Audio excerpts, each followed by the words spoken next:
Hi everyone, this is Noah Sandler from MTGO Academy, and today I'm excited to bring you a Vintage Cube Swiss Draft League. So, Holiday Cube is back. It's got Power, it's got Tinker, True Name Nemesis, Mind Twist, Library of Alexandria, all those insane cards. It is my favorite format for drafting, and yeah, I'm always excited when they bring it around. Happens about twice a year. So let's jump into Q.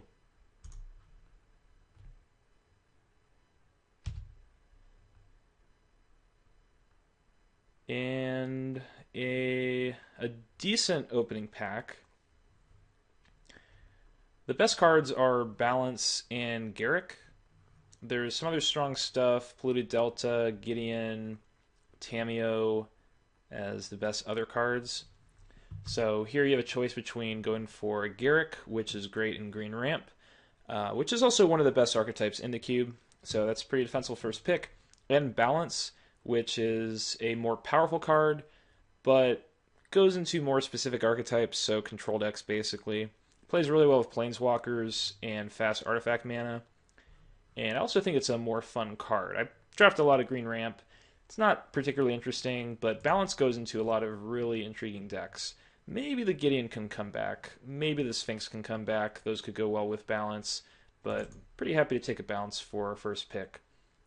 And our second pick, there's Coercive Portal, which is basically good in every deck, so that's definitely an option. Coercive Crucifix is nice in green ramp. Spectral Procession, great for white token decks.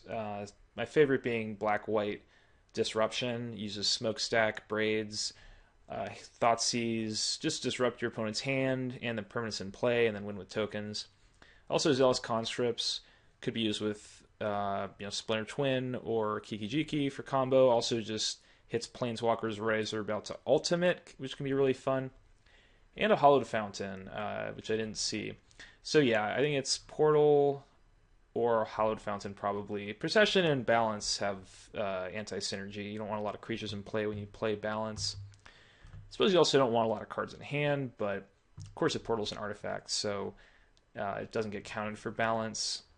So yeah, it's between Portal and Fountain. I think I'm going to go with Fountain. Most Balance decks are going to involve some amount of blue. You're going to be controlling at least. And there's a Thoughtseize, which I like a lot. Also, Mystic Confluence, also very powerful. And Reanimate, and a Guy's Cradle. So if we did go into green ramp, Cradle would be a good pick. So I think the choice here is between Thoughtseize and Mystic Confluence. As I said, I really like Thoughtseize, and I really like the black-white token disruption deck. And being able to steal your opponent's best card, especially if they're a combo deck, but also just taking the key card out of the curve, seeing what they're doing, because the decks in this format are so powerful. Knowing what's about to happen can help you a lot. For just 1 mana, I think is really, really good. I do think it's better than Mystic Confluence. Confluence is very powerful, though, and we do have the Hallowed Fountain to start off with, so I think given that, I'm going to go for the Confluence. If I had a Godless Shrine, I would definitely take the Thoughtseize. And here we have Elspeth Sun's Champion, Gristlebrand, Geist of St. Traft, Braids, and Marsh Flats. I'm a big fan of Elspeth and Gristlebrand. Both are, I think, some of the premier win conditions in the cube. Obviously, Gristlebrand is a lot more broken if you can cheat it out quickly.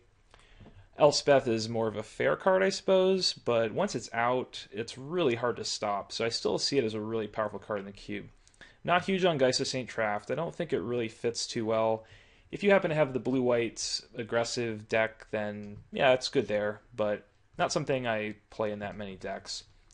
Flats is good for fixing. We've got the Fountain, but given we've got 2 really powerful cards to take here, I'm going to take the Elspeth the Sun's Champion. Here we have Council's Judgment, Ophiomancer, Supreme Verdict. I prefer Council's Judgment over Verdict. There are a lot of Wrath effects in the format. We already have one in Balance, and I find it more valuable to just get something that can kill anything, including cards like True Name Nemesis that can be otherwise hard to deal with. It kills Planeswalkers. And unlike O-Ring, they can't actually just kill the enchantment to get their card back. So much more powerful. And Stoneforge Mystic, Temple of Deceit, Impulse. Stoneforge is potentially very powerful. If you can get a Batterskull, that's just about an I win combo. So I'm going to take the Mystic. Plays better in more aggressive decks. Allows you to get stuff like Jite, Skull Clamp, and the Swords to make it good. But if we get a Batterskull at some point in this draft, the Mystic's going to be insane. So it's worth picking for that alone. And there's an Ashiok. This is one of the best planeswalkers in the cube. Now I know that black is really open. There's also Hinbatorok here. I'm going to take the Ashiok, known as by my fellow streamer MT Tavish as Splashiok, since you should basically always play it. It goes really, really well with balance. So you play Ashiok, you start plussing it, and then your opponent has to play a lot of creatures to kill Ashiok, and you balance, and it's just game over. So really happy to see that there. And Garrick, don't like the Angel. Can't really use that Signet too well. Iona, if we wanted to do Reanimator, which I think we probably don't at this point. And yeah, I don't really like Angel. I'm going to take a Bone Shredder in case if we move into more black-white control. There's Gideon Jura. I thought there was a chance it would table, but I'm very happy to see it here. It fits really well with what we're doing. Just some kind of white-based control deck, probably with black instead of blue, but we'll see about pack 2. We have Temple of Silence, Thada, and Spectral Procession. I feel like there's a Braids that's about to come. I could almost move into the black-white tokens archetype. There's also a Temple of Silence, which is really hard to pass up now that I need that fixing. So I'm going to take the Temple. And Shadow Mage, Infiltrator, Leyline of Sanctity, Academy Ruins. Infiltrator's fine, but as a potential double splash, if we're going to be really heavy white, not too big on it. I never really like Academy Ruins, but Leyline of Sanctity is actually a very good sideboard card, so I'm happy to pick that up here, especially since we actually have the white to be able to play it. Braids or Geist. I'm really not big on Geist. I think the Braids has some potential if we do move into that black-white tokens deck. I don't know. I'm not really seeing the Geist here. I may be underrated a little bit. It puts a little bit of pressure onto the board, which is nice. Your opponent has to respect it, but they play a 2/2 and then it just sits there. So I'm not really big on it overall. Well, black is really coming through. We got a Mesmeric Fiend coming in late with that Braids. We are starting to get the tools for a black-white stacks deck. Just Disruption. I wish I took that Thoughtseize over the Confluence. And I guess if I took Coercive Portal over Hallowed Fountain, I would have taken the Thoughtseize, and we would just be black-white at this point. But it's still not too late. I think we could still play that deck. Ooh. This is nice. Karn Mana Crypt. 2 of the best cards in the cube. Karn is a little expensive for these types of decks. You tend not to run any mana ramp, unless you get like an on-color Signet. Mana Crypt looks really good though, with Braids, with Gideon, with Elspeth. That's some really powerful stuff. It works pretty well with Balance too. Cheap artifact mana, you get to dump your hand and then balance. So I think it's going to be Crypt. I think the pick is usually Crypt for most decks, and I think that that's going to be the case here. Crypt sometimes will kill you, but on average you're going to take 1.5 damage every turn, and you're hoping you can get enough explosive power out of that mana to make it worth it, and usually it's going to be pretty broken. So I'm going to go with the Crypt over the Karn. And we have Wasteland, Elishnorn, half on color Signet, Factor Fiction.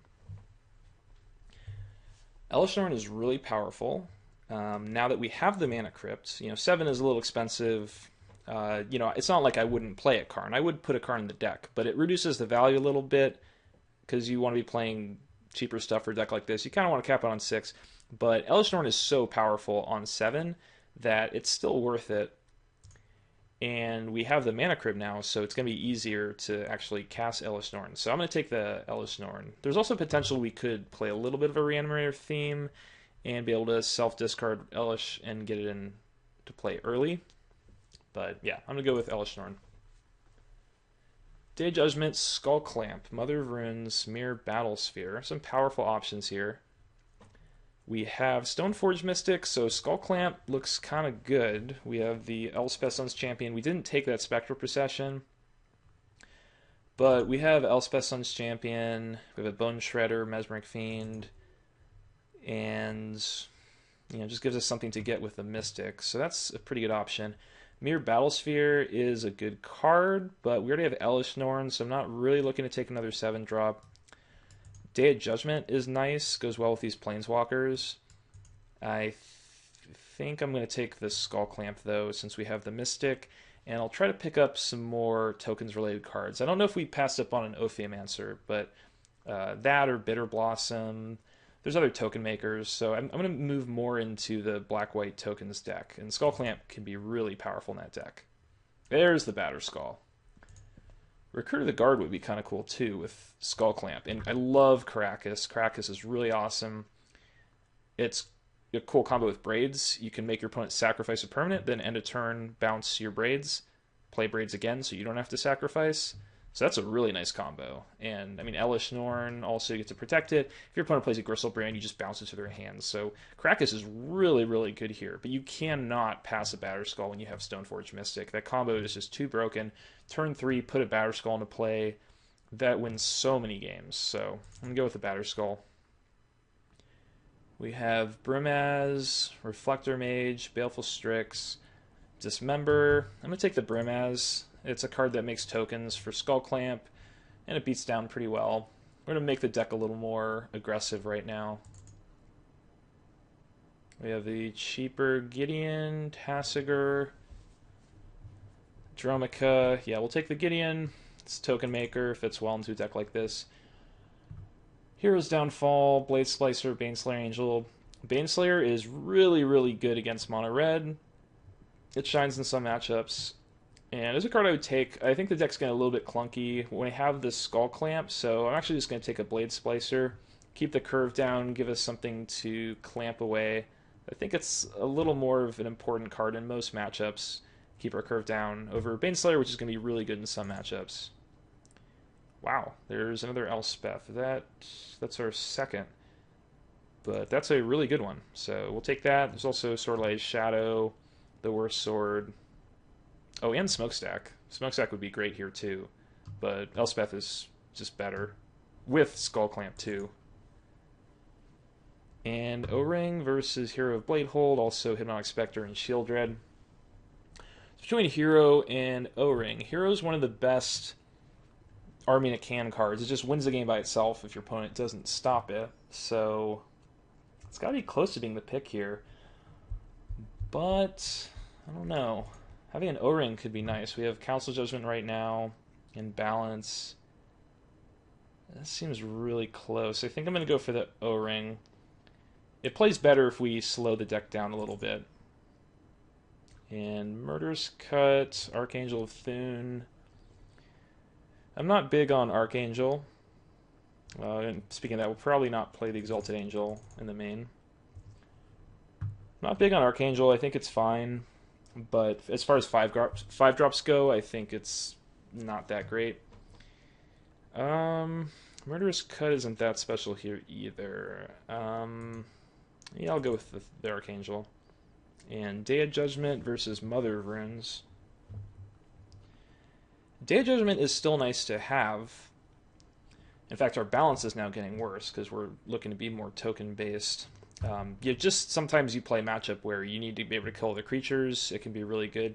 We also have Mother of Runes, which is also just a strong card. It's clampable. I'm going to go with the Mother. I'm looking to make the deck a little more aggressive. Nighthawk is nice. We already have a few of these life-linking creatures, so I don't think we need another one. I like Recruit of the Guard for the Skull Clamp, and we have some good options. We can get Bone Shredder, Braids, Blade Splicer, Stoneforge Mystic. I think I'll take Reflector Mage.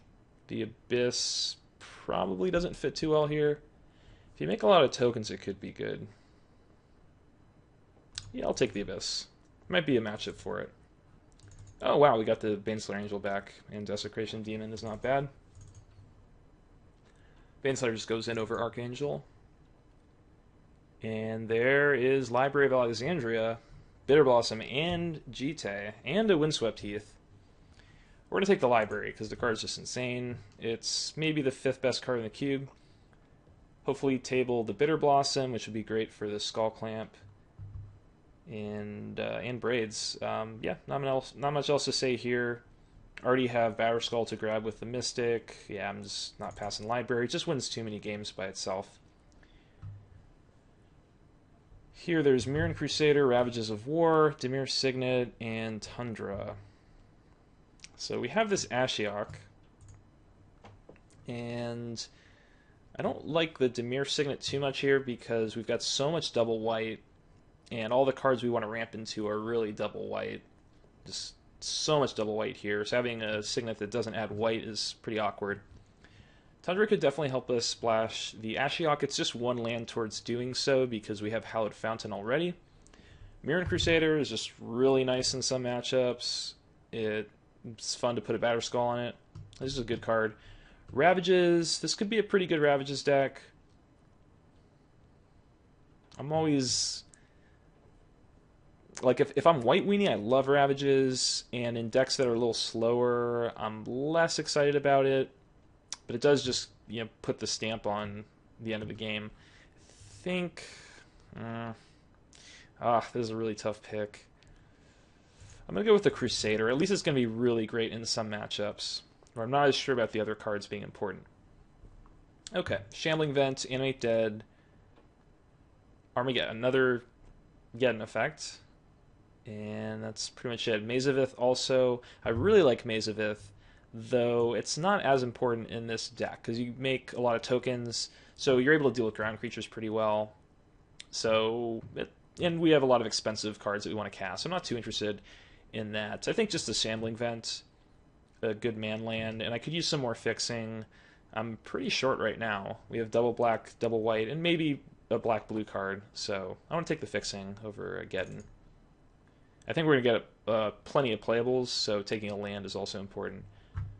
Everflowing Chalice, Fiend Hunter, go for the Throat.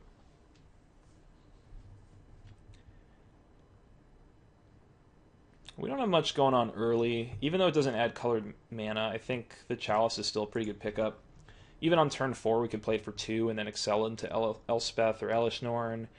So I think it's going to be better than go for the Throat. Go for the Throat also fine, since we could use a little bit more removal, I think.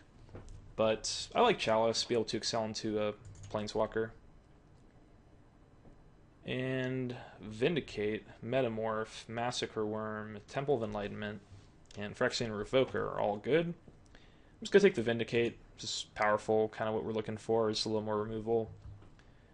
Metamorph is the second best card here. Massacre Worm is too black intensive right now. So go for the Vindicate. Wow.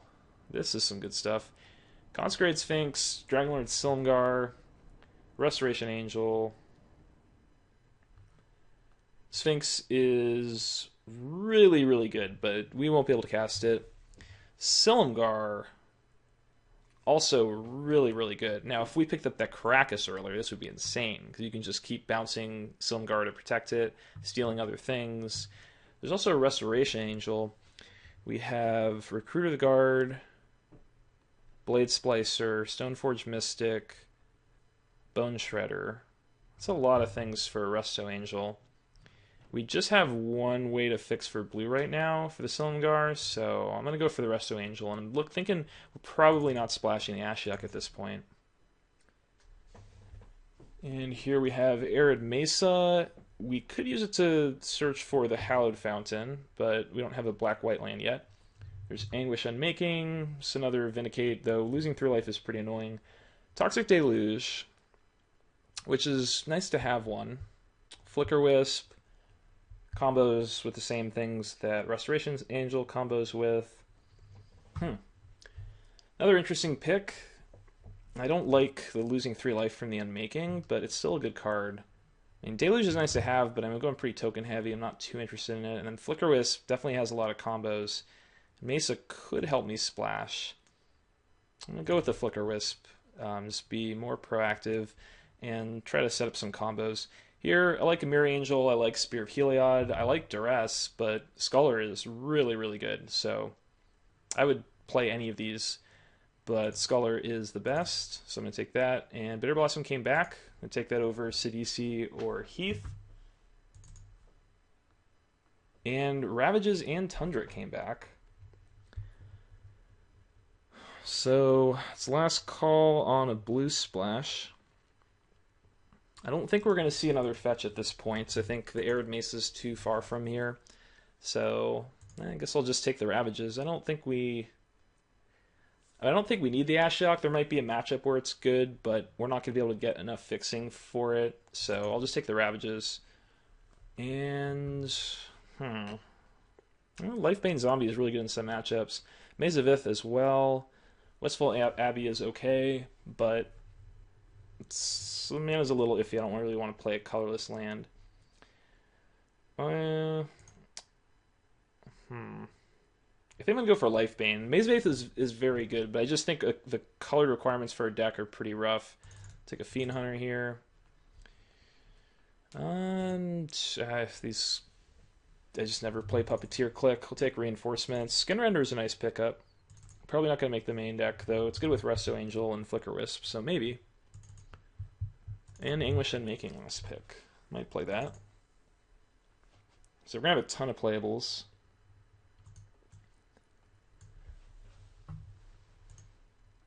I think Mirran Crusader can go. Maybe Balance. Just with all the token makers. I mean, it's still a nice card with all these Planeswalkers that we have. But... And, worst case scenario, it just gets stuck in your hand for a bit.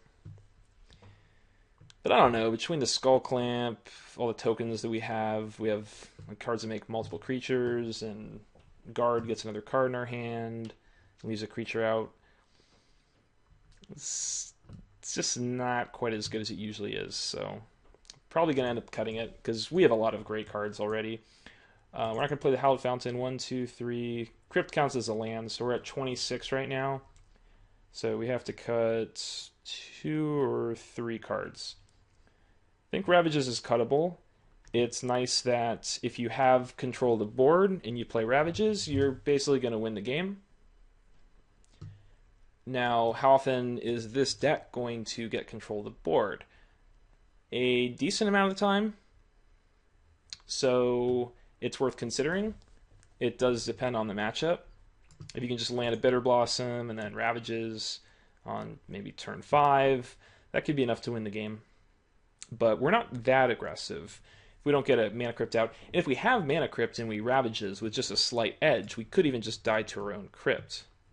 So I'm thinking we'll just leave out Ravages. And we are at 25 cards right now. So I think Anguish Unmaking is cuttable. It's good removal. I don't know. Losing 3 life is kind of rough. We also have Bitter Blossom, Mana Crypt. Yeah, with the Mana Crypt, that makes me less excited to play a lose 3 life card. So we got to cut one more card. Recruiter the Guard. It's cool with Resto. It gets Braids, Bone Shredder, Flicker Wisp, Blade Splicer, Fiend, Sculler, Mystic, Mother of Runes. Those are all good. The Brimaz is just powerful, potentially cuttable, but I think it's just kind of too powerful on its own to cut.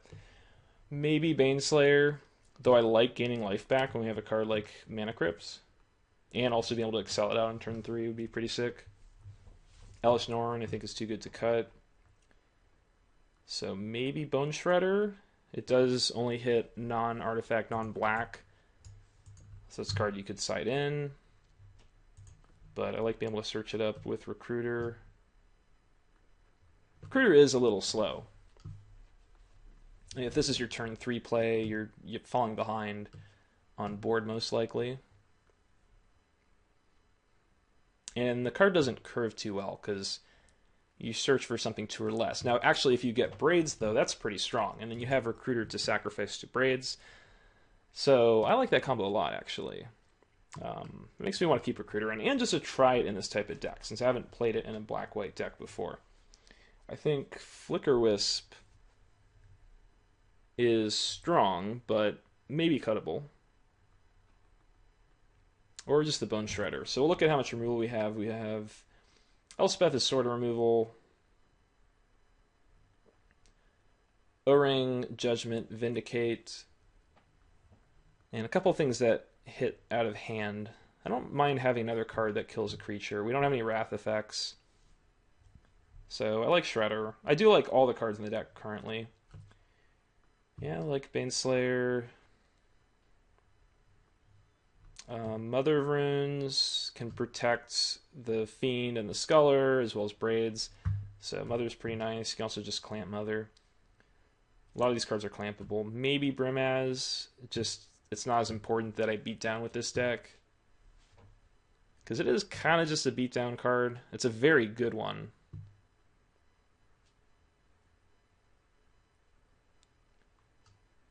Yeah, I'm thinking about it. And as far as Brimaz and Clamp, if your opponent just blocks and kills the cat token every time, you aren't going to be able to clamp anything. So, yeah, I think Brimaz is cuttable. I mean, at turn 3, it's a much better play than Recruiter the Guard, but I guess I'll just be playing a different style of deck. So, okay. It gives us 23 spells, basically. Also the Chalice, I didn't really consider that if we wanted to cut. But we don't have many early drops, so I like Chalice here. So let's go for the mana base.